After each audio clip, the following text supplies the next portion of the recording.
18 सितंबर 2024 को शिक्षा, संस्कृति, उत्थान न्यास और भारतीय भाषा मंच त्रिपुरा प्रांत ने त्रिपुरा विश्वविद्यालय में हिंदी दिवस के सम्मान में भाषण प्रतियोगिता और हस्ताक्षर अभियान का आयोजन किया। इस कार्यक्रम में 40 प्रतिभागियों ने जीवन व्यवहार में हिंदी विषय पर चर्चा की। डॉक्टर आलोक कुमार पांडे ने हिंदी के महत्व और हिंदी दिवस मनाए जाने के उद्देश्य को समझाते हुए कार्यक्रम की शुरुआत की।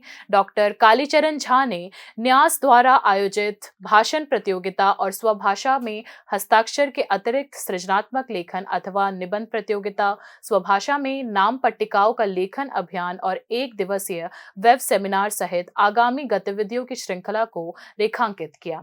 इस कार्यक्रम में ज्यादातर प्रतिभागी अहिंदी भाषाभाषी रहे। प्रतिभागियों ने हिंदी सीखने के अपने अनुभवों और चुनौतियों को साझा किया। संचार के एक महत्वपूर्ण साधन के रूप में हिंदी की भूमिका पर विस्तार से चर्चा की गई। कार्यक्रम के परीक्षक डॉक्टर पवन कुमार सिंह और सुरेंद्र पाल ने दिए गए भाषणों पर अपनी अपनी प्रतिक्रिया दी।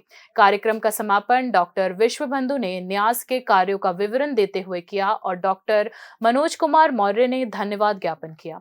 इस कार्यक्रम में अमिताभ कुमार मंगलम, भरत प्रवीण सोनकर, अनिल चौरसिया, रजनीश कुमार, कीर्ति उपाध्याय, पार्वती भट्टाचार्य, सैमसन दिब्बर्मा सहित अनेक विद्यार्थी एवं शोधार्थी शामिल रहे।